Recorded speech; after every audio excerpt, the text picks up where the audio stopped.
Swayam Prabha. Digital India. Educated India.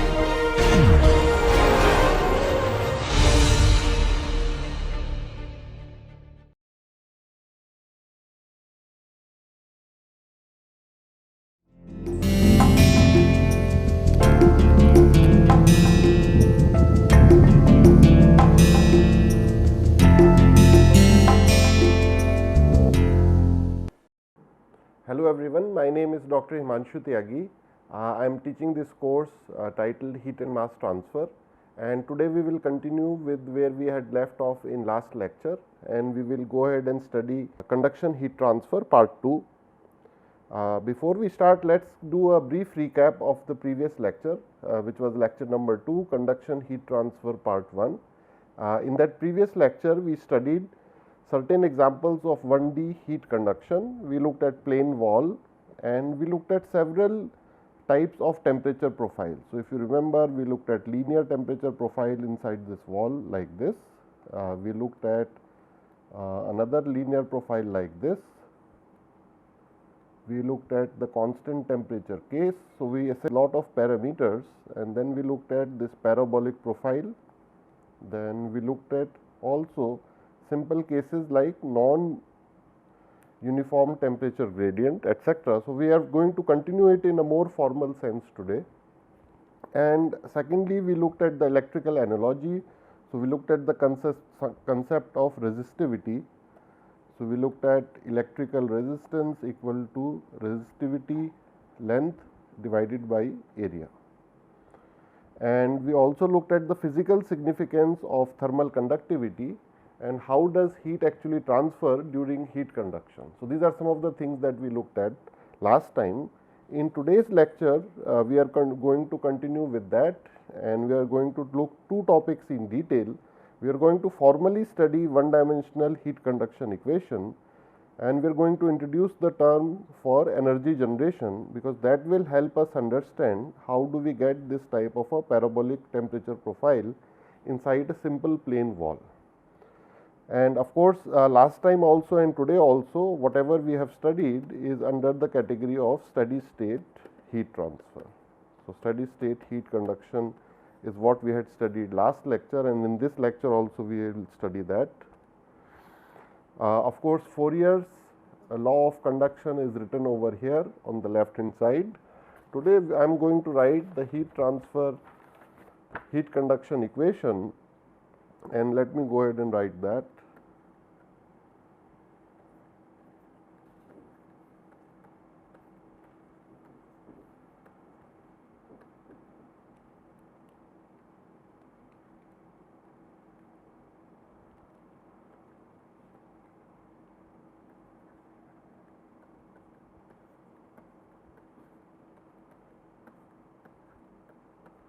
What we are going today to do is essentially try and figure out how do we achieve this particular equation, and once we have figured out the way of deriving this equation, we will also look at some examples in the plane wall. How does it actually help us solve the case for steady state in which we achieve this kind of a temperature profile. So, in order to solve this, the energy generation term will be very important. So, I will do it in two steps. In the first step, what I am going to do is figure out or solve some examples where we will take the case of parabolic temperature profile. So, let us go ahead and try and do that, and towards the end of the lecture we will come back to this equation from where we have started today. So, let me open a blank sheet, and over here what I am going to do is, like we had drawn yesterday, I am going to draw a temperature profile.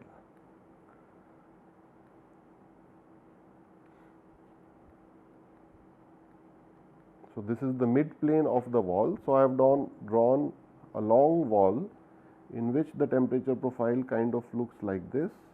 So, I am trying to draw a parabola. On the left hand side my temperature is T1, on right hand side my temperature is T2, and what I am assuming right now is that both temperatures are same and equal to 20 degrees centigrade, and somewhere in middle the temperature peaks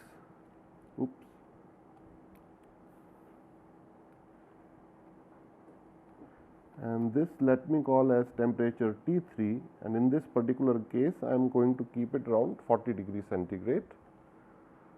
Let me also draw the x-axis. If the thickness of my wall is L, so I can make a couple of points over here. So this point I can say represents x equals to 0.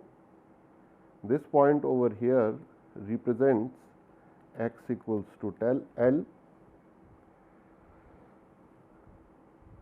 and I can give some values to the this particular case. For example, I can write some value of thermal conductivity. So I am going to keep it very simple, 1 watt per meter Kelvin. The length I am also keeping as 1 meter, and these two temperatures, let me formally write that down in this form. So the temperature T1 I am going to say, because point 1 is at x equals to 0.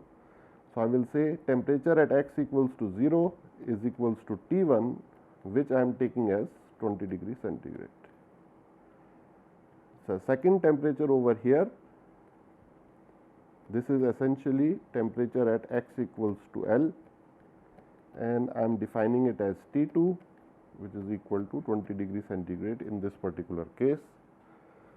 So what I am going to do is, without deriving the equation, let me go ahead, like if we go back to the previous slide, I am going to write a simplified version of this equation. So this equation, if I simplify it under certain assumptions. So these are two assumptions. The first one is that it is steady state. So I am assuming that this equation I will simplify for steady state, and the second assumption is that K is a constant.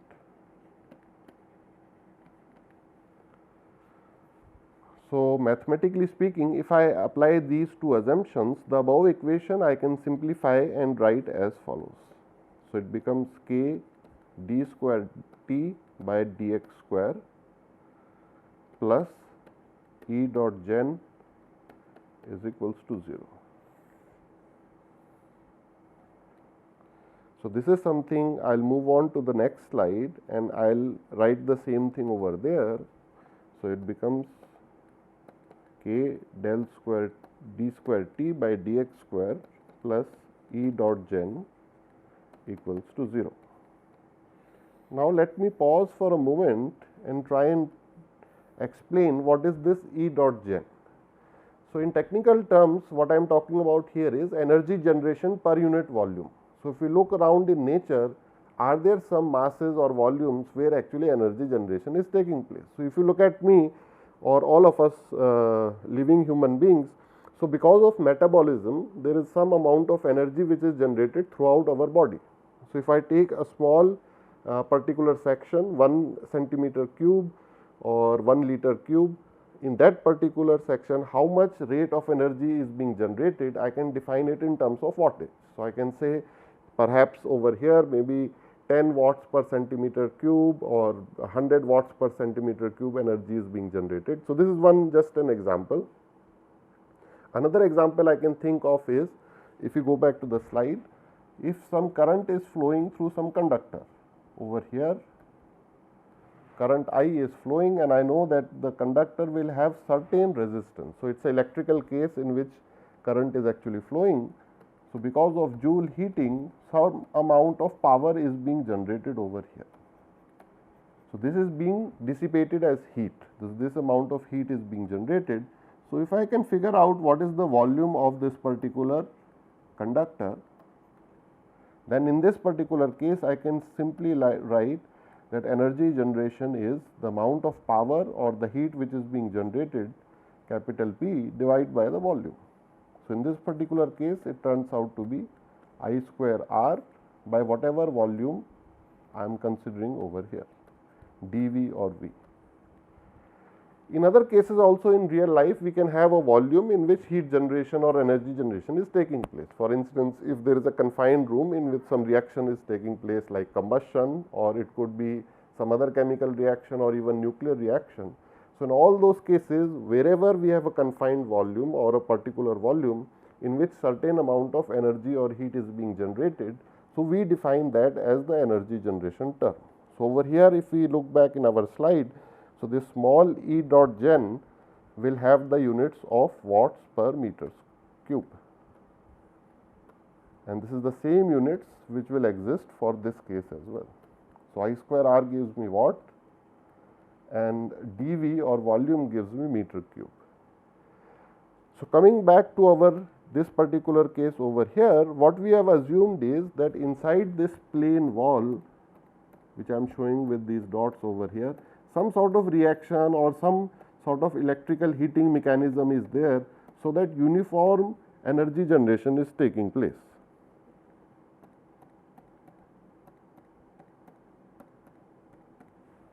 And I will recall again, if we go back to the previous slide, please keep these two assumptions in mind. So, we are operating at steady state. What does steady state mean? Steady state is that assumption which allowed me to make this term equal to 0, which means if temperature is not a function of time, then del T by del T will be equal to 0. If temperature at any point does not change with time. So, one point of clarification I would like to make over here, if I have a particular plane wall, steady state does not mean that the whole wall has to be at a uniform temperature. The temperature within the wall can actually change from one point to another. But what it is telling it that at each point whatever temperature is there, that is fixed forever. So, with time at that location temperature is not changing, but with different locations temperature can change. So, spatially temperature can change, but with time it is not changing. That is why we got this 0 on the right hand side over here.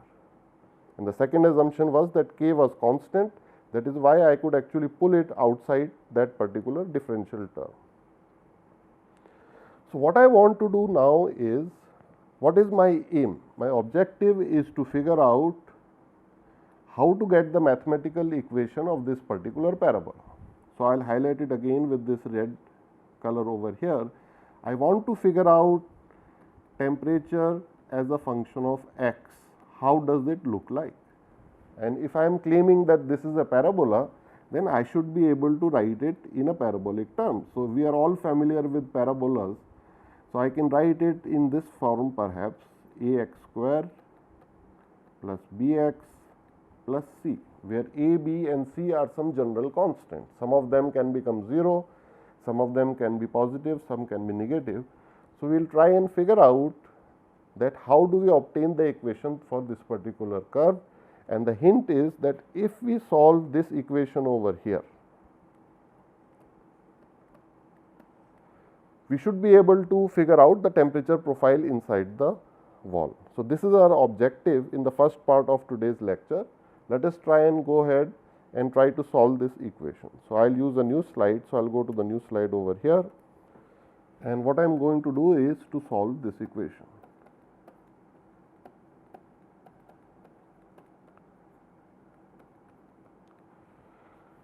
So, it is a simple ordinary differential equation in one variable. So, it is pretty straightforward to solve.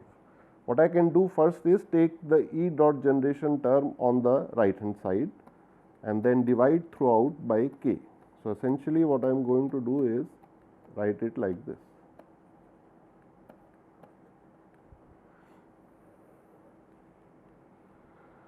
Now, because it is a second order derivative term on the left hand side, I need to integrate twice. So, let me integrate it for the first time. So, I am integrating for the first time. What will I get on the left hand side if I integrate it once? So, this second order ODE will turn into a first order ODE if I integrate it first. One time I get something like this, and on the right hand side I will have to put a integral over here. So, I hope most of you are familiar with this concepts of differential and integral. Now, how do we solve the integral on the right hand side? So, because this whole quantity is a constant, I can actually take it outside the integral sign. So, what I get is something like this. oops, and integral dx is very easy to solve. So, we can get directly something like this.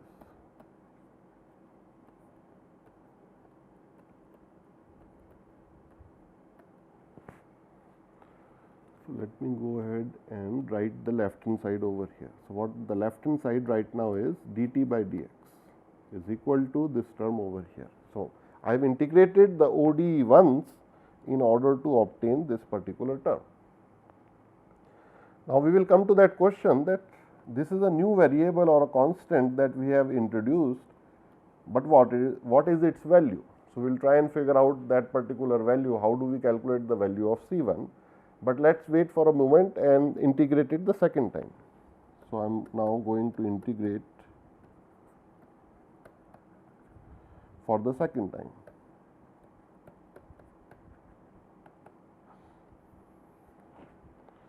So, once I integrate it for the second time, on the left hand side I just get t as a function of x, and what do I get on the right hand side is something like this. So, E dot gen x by k plus C1 over here.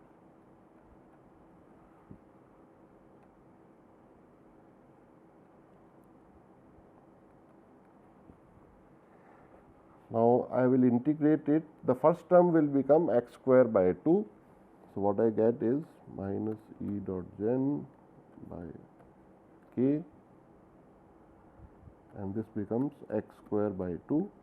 The second term becomes C1 into x, and I will have a third term over here. And let me go ahead and write the left hand side as well. So, this is the equation that I have obtained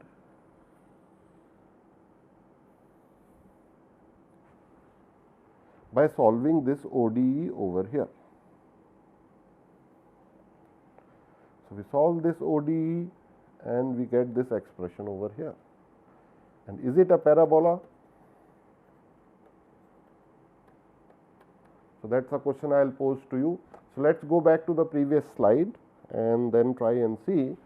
So, this is the type of parabolic second order equation that we have tried to write over here. Then we go back over here, and we do see that this is a second order equation. Now, the question comes that what are the values of these constants C1 and C2, and how do we define them? So, these are kind of an unknowns in this particular equation. So, can we think of some way in which we can define it? So, in heat transfer problem, starting from the heat conduction in one dimension steady state, that one dimension transient, then two dimension, we will try and solve lot of ODEs and PDEs, ordinary differential equation and partial differential equation. So, it is a good idea to brush up on those. So, the concepts will come directly, that we will have to have some additional conditions in order to solve this equation, which means frankly speaking, if we do not have additional condition, I can't proceed any further. So, this is the place where I have to stop. Now, let me go back to the previous slide and try and see, are there certain conditions which are available to me. So, in this particular case, I can clearly see, if I choose another color pen over here. So, let me choose red. So, I know the condition on the left side and I know the condition on the right hand side, right. So, let me go ahead and write down those two conditions on a new sheet over here.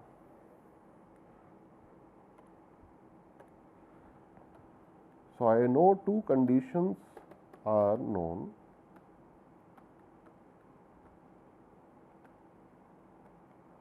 To me, the first one is that on the left side of the plane wall, the temperature is T1, on the right hand side the temperature is T2, and this is my x axis,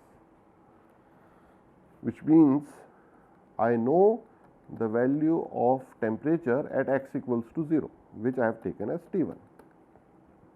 I also know that value of temperature at x equals to L, and which I am taking as T2. What does this mean? So, in formal sense, we will learn very soon that these two conditions in this particular problem we will call the boundary conditions.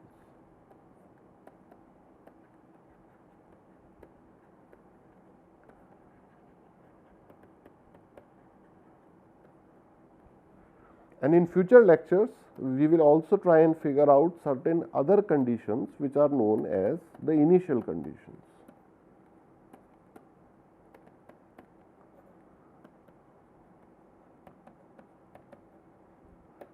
So, if we practice enough heat transfer problem, we will be able to figure out just by looking at the equation, that if it is a second order equation in space and first order equation in time, we will be able to figure it out very easily, that if it is a second order equation in space in one dimension, then we need two boundary conditions, and if it is a first order equation in time, then we need one initial condition. So, those are things that will become familiar very quickly. So, the answer that I wanted to mention over here is, the point that I wanted to raise is that because of these two conditions T1 and T2, we will be able to figure out the value of C1 and C2.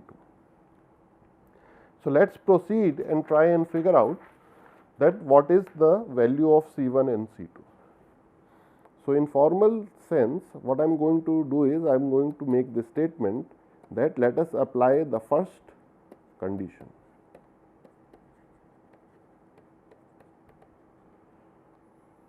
In other words, this is the first boundary condition, which is this one over here. This is the first boundary condition, and this is the second boundary condition over here. So, if we apply the first boundary condition, what do we get? So, very quickly let us do the math. I will write that equation again over here.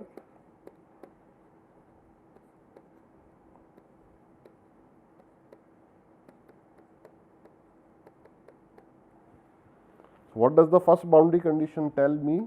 That t at x equals to 0 has got to be equal to T1. So, let me plug that condition in this equation, which means I write t at x equals to 0, and my right hand side becomes, from here this first term will become at x equals to 0, what is its value? 0. What will happen to the second term? It will also be equal to 0, and the third term is simply C2, and this we are saying from here has to be equal to the value that we have taken, which is T1. Which means by applying the first boundary condition, we have been able to figure out what is the value of the constant C2. So, if we go back to the slide, we can write over here C2 is simply equal to T1. Now, we will proceed similarly and apply the second condition. So, we go back and we say apply the second condition, which means boundary condition number 2. And what do we apply over here? Here we will say that at T, temperature at x equals to L, let us evaluate that. So, now let me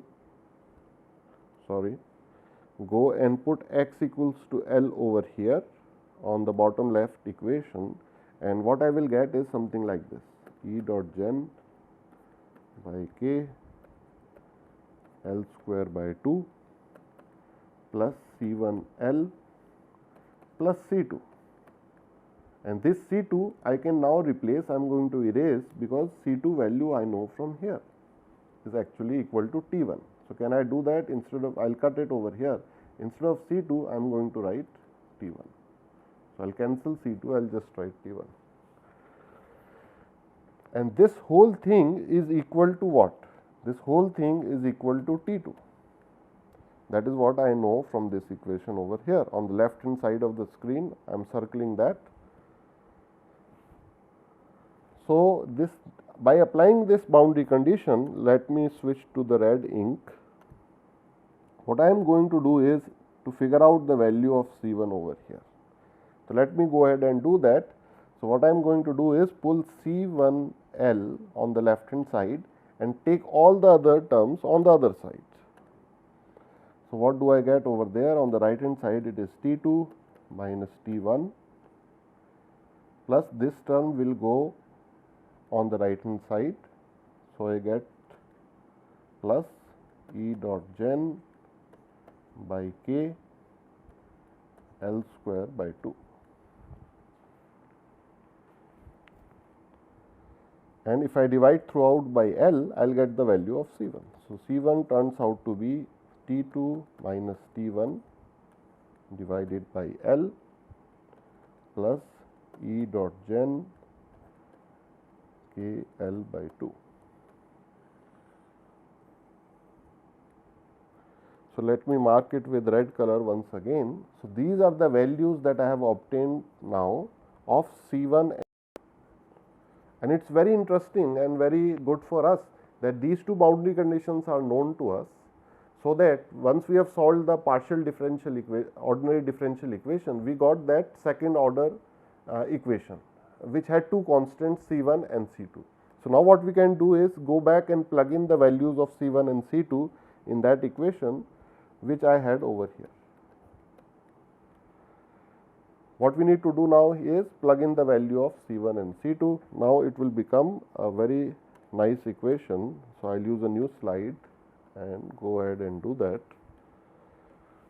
So, I will just retype the equation again. So, we had this E dot gen by k x square by 2 plus C1x plus C2. Now, let me plug in the values of C1x and C1 and C2. So, what was the value of C1? It turned out to be this expression T2 minus T1 by L. Now, it will be multiplied by x plus the second term, because C1 had two terms in it.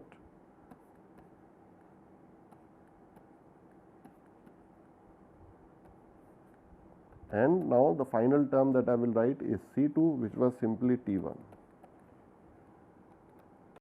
I think I can simplify it little bit further, and let me write the final result. We can simplify it in a slightly easier form to see.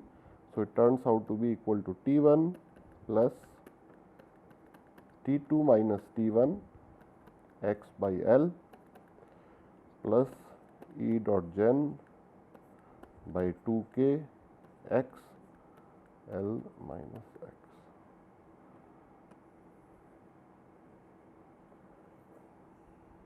So, this is my final result. See that we have obtained it, and what makes me happy is if I go back to the original diagram, which was this diagram over here. Now, having understood two things, the first thing was that what does this energy generation rate term mean, and having figured out that if I know the two temperatures on the left and the right hand side of this particular plane wall, now this powerful equation allows me to play around and figure out how would the temperature profile inside the wall look like.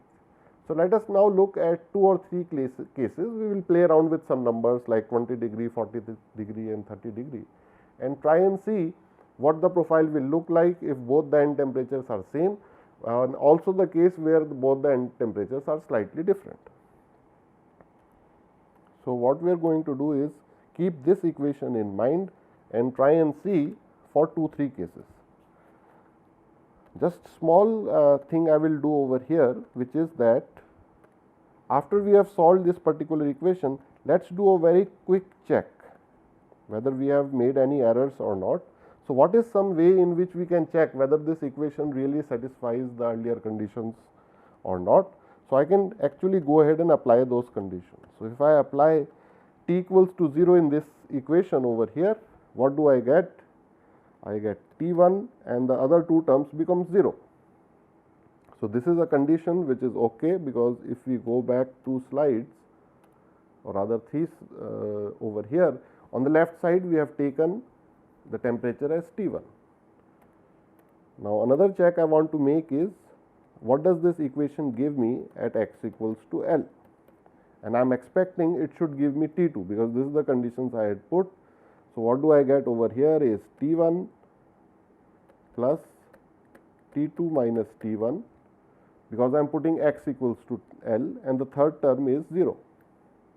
So, here T1 and T1 get cancelled out. So, I do get equal to T2. So, this makes me, I am now satisfied that this is the correct equation that we have actually solved. Now, let us also do one more thing, just for the sake of completion. Let us also try and find the value of temperature at the midpoint of this particular plane wall. So, let us say our temperature profile goes over here. What I want to do is figure out what is the temperature over here. And how do I obtain that? I will just put x equals to L by 2 and I will call it the midpoint temperature, T mid. And if we do that, this is the expression we go ahead and get.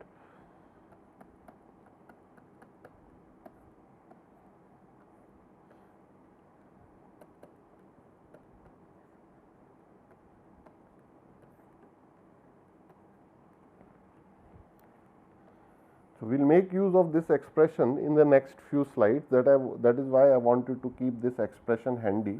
So, we will come back over here, and how did I obtain it? I am just putting x equals to L by 2 over here in this expression, and this is the term that I actually get. Now comes the interesting part. Now let me go ahead and start putting some numbers for T1 and T2. So, I want to give some numerical values to T1 and T2 and try and draw the temperature profile inside the plane, and through maths and physics I want to figure out whether I get some consistent answer. So, let us go ahead and do that. So, this is the case I am looking at.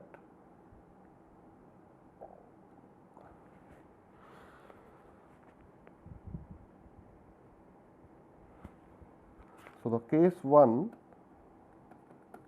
is that T1 is equals to 20 degree, T2 also I am keeping at 20 degree.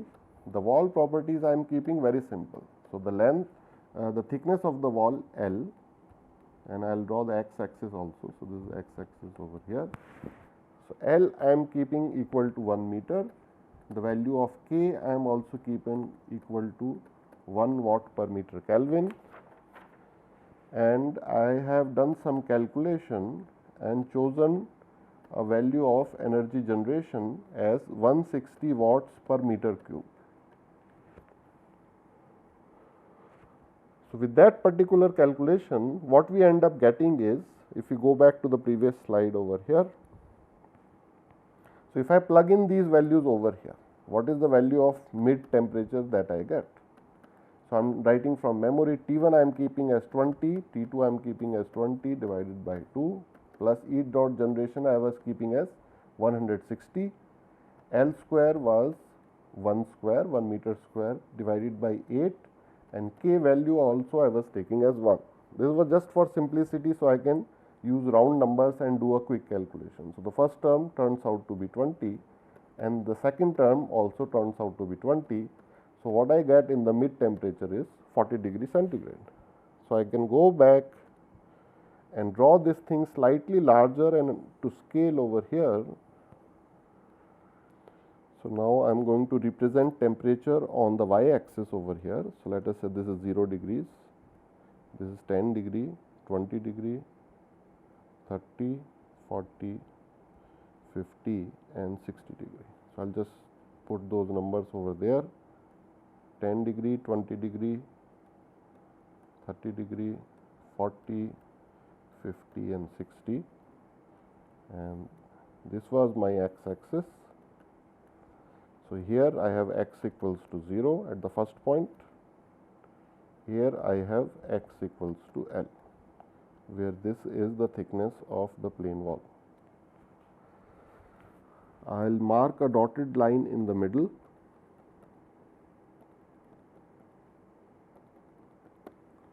And let me mark some points on the x side as well. So, this grid I am creating just for better clarity.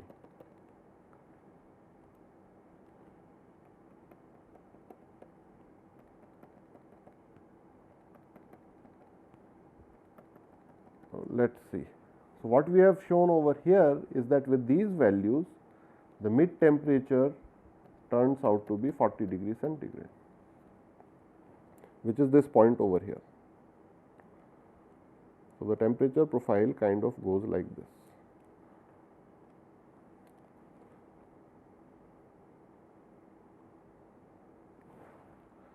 So, I have tried to draw a parabola to the best of my ability, but I think you get the picture that what I am trying to show over here. Now, in the next case, let us say I call it case 1b, I try and see what happens if E dot generation is actually doubled. So, what case does that represent? Some sort of reaction which was taking place inside the valve, inside the wall.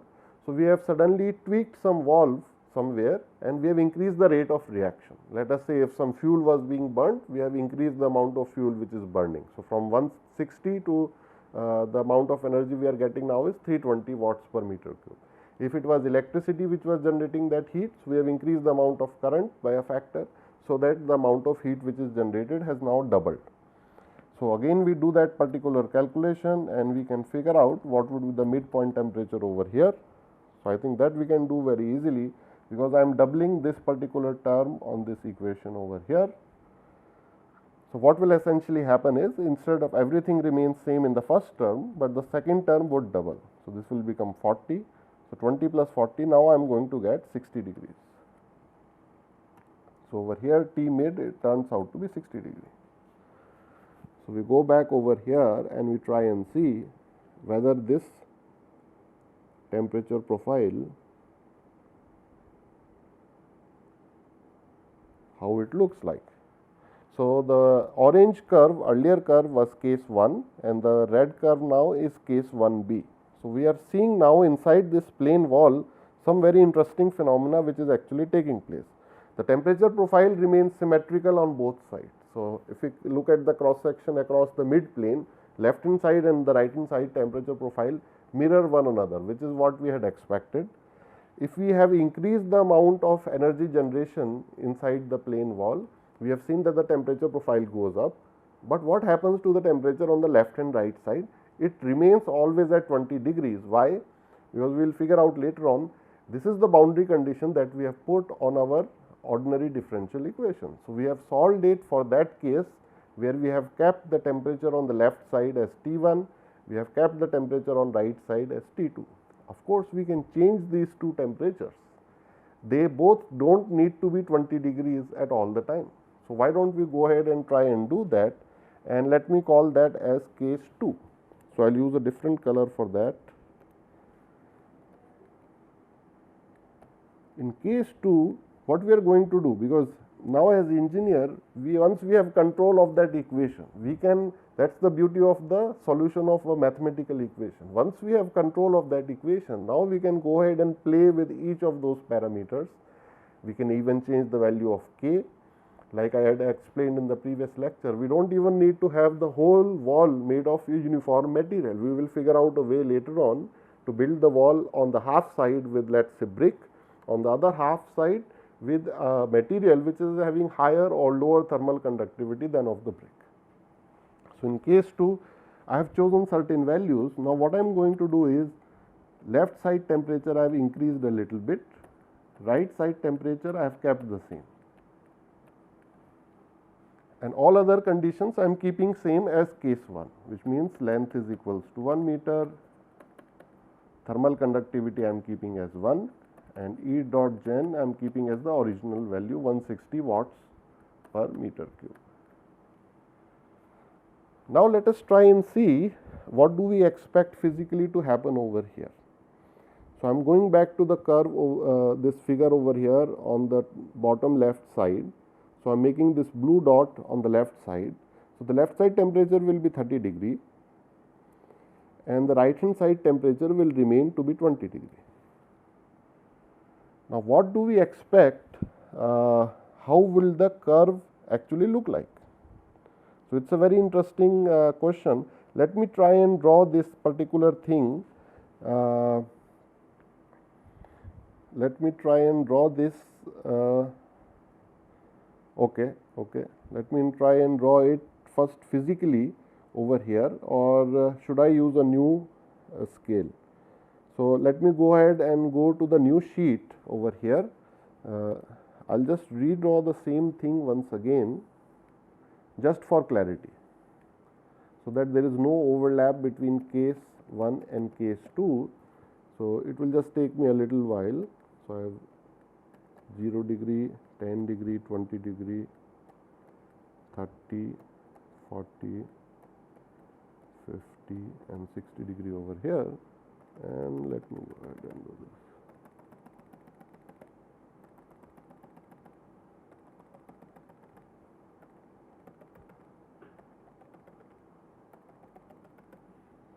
And I will choose the color for case 2. So, on the left side my temperature is 30 degree now, on the right hand side the temperature is still 20 degree. So, let me try and draw another parabola which may look something like this.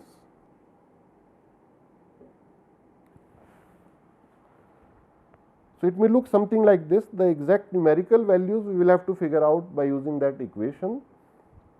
And just for the case of sake of completion, let me also try and figure out what happens if I reverse these two temperatures. I make here 30 degree and keep 20 degree over here. So, what I should be able to get is something like this.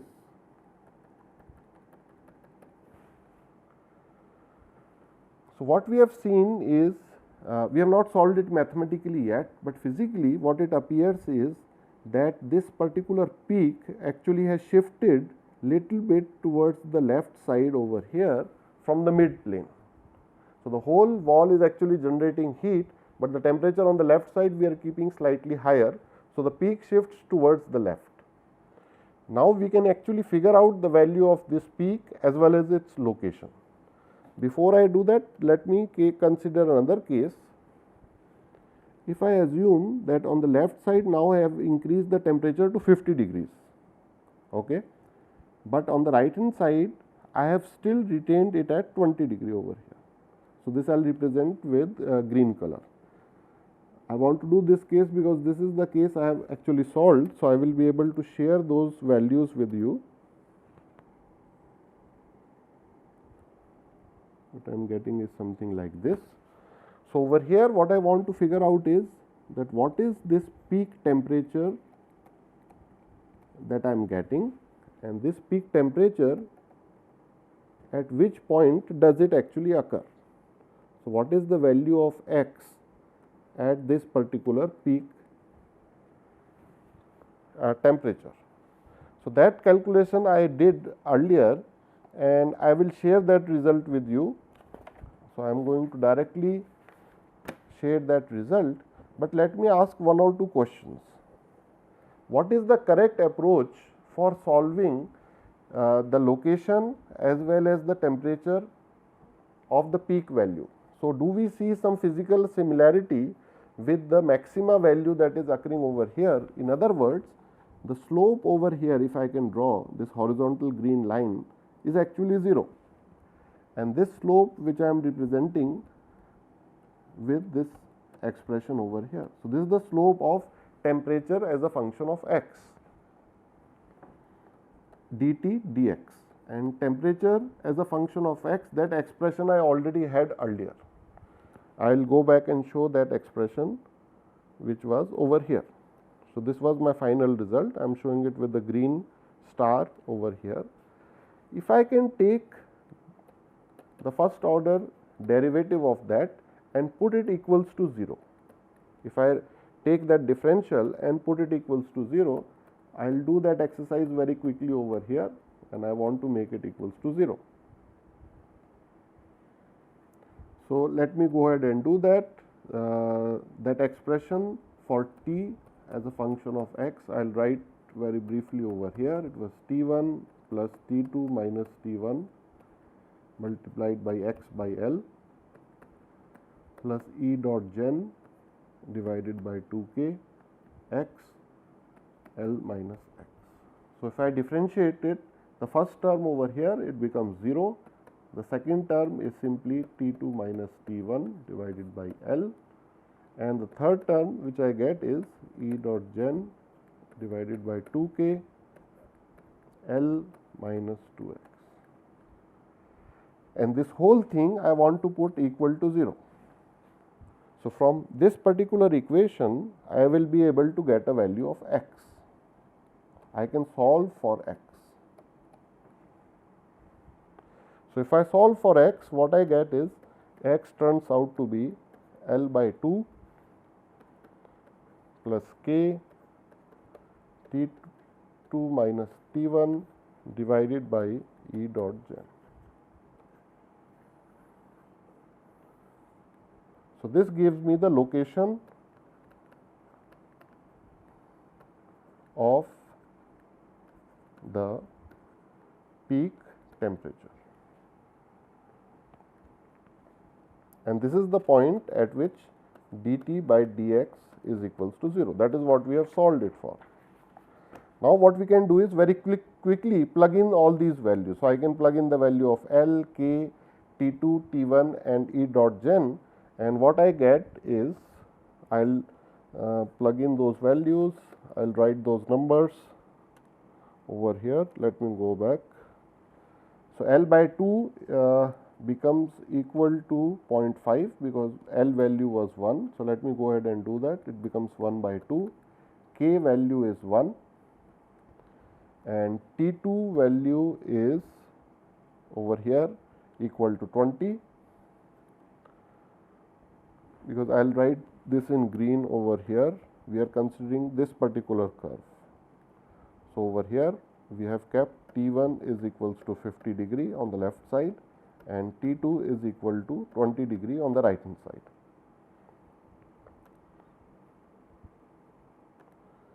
Which means my T2 value is 20 degree, T1 value is 50 degree and E dot gen value is 160 degree. This is 160 watts per meter cube. So, if I do this calculation, I get something like 0.5 over here, and the second term turns out to be a negative term because I am subtracting a bigger quantity from a smaller one. So, what I get is 0.1875. So, I am running out of space, so I will continue it over here, and this turns out to be x equals to 0.3125 meter. So, what it is telling me is that earlier on our peak temperatures, if you look in the previous slide, when there was symmetry, case 1 and case 1b, whenever there was symmetry, the peak temperature used to take place at the midpoint, which means x equals to 0.5 meters. But if I am increasing the temperature on the left side, if I have made it 50 degrees, that gives me the value of x is equals to approximately 0.3 meters. This is approximate value, and this expression given over here 0.3125 is the exact value. Now, we will also be able to calculate using this solution over here that what is the value of the peak temperature.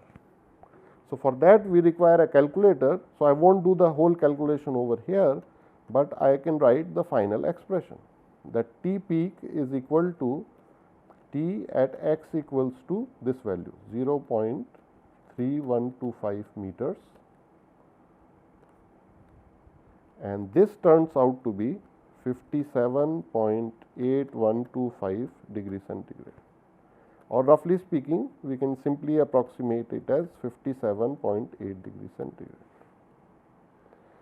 Which means if you go over here, and I am going to draw it with a red color pen, this particular point has to be slightly below 60 degree over here. So, I can write this temperature over here at this point. The temperature is approximately 57.8 degree centigrade.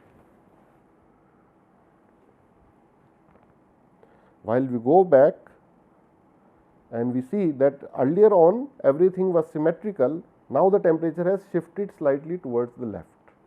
So, this is a very interesting case that we have seen, and we have tried to analyze and figure out that how do these temperature profile actually take place. Now, what we want to do is that we will do in the next lecture. We will go ahead and try and figure out how do we actually derive this equation.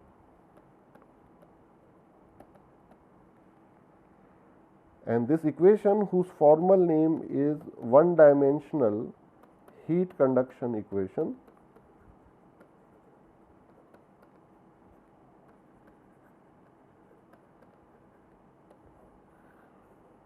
what we are going to do is to figure out how do we actually derive it in one dimension, and we will start it for a plane wall case like we have studied today, and then later on we can even extend it for other geometries as well. So, I will just give a brief glimpse about that it need not always be plane wall. So, plane wall is one way in which heat transfer can take place, but let me draw a cylindrical geometry as well. Let us say there is this particular cylinder which I can show like this over here, and let us say some hot fluid is flowing through the inner parts of the cylinder. So, this hot fluid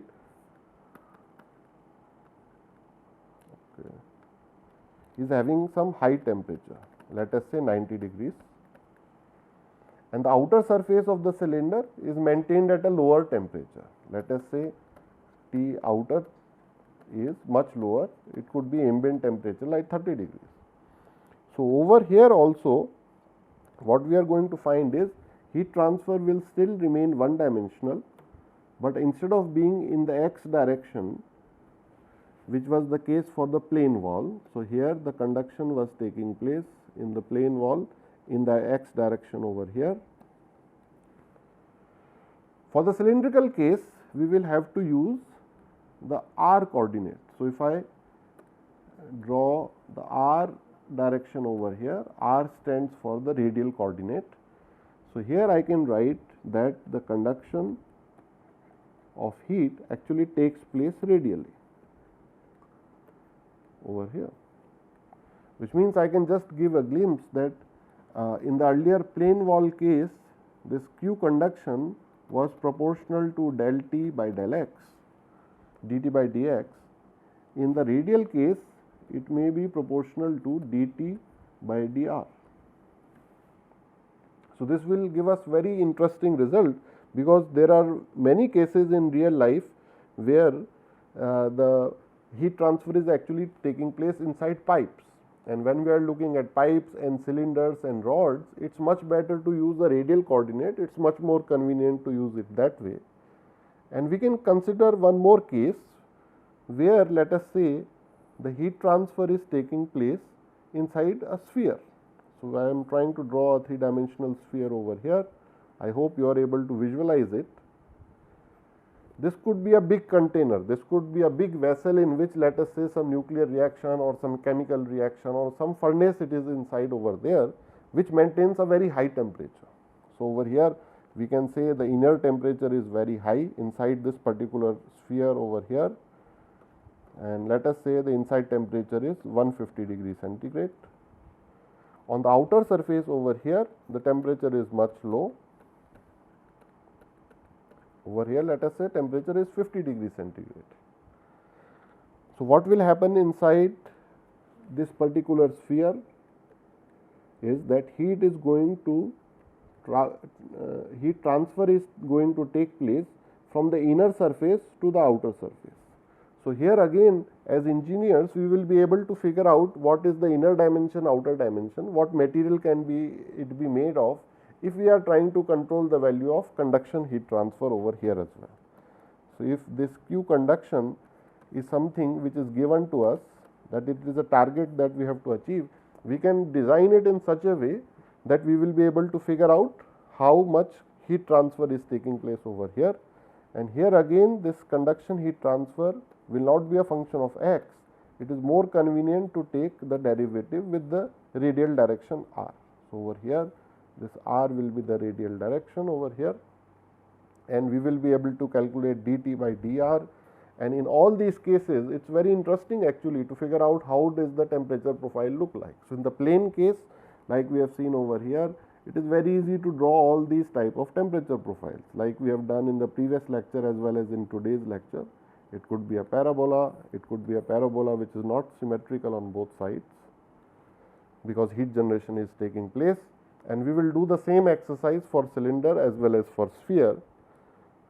And in order to do that, we have to always figure out the way of deriving that equation that we started with. So, in today's lecture, we did not question while we were doing the whole exercise that where did that heat conduction equation come from.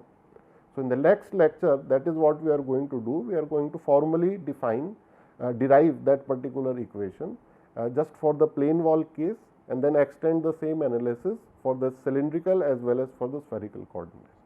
So, I think with that we will wrap up today's lecture, and once we come back we will try and derive the one dimensional heat conduction equation. Thank you very much.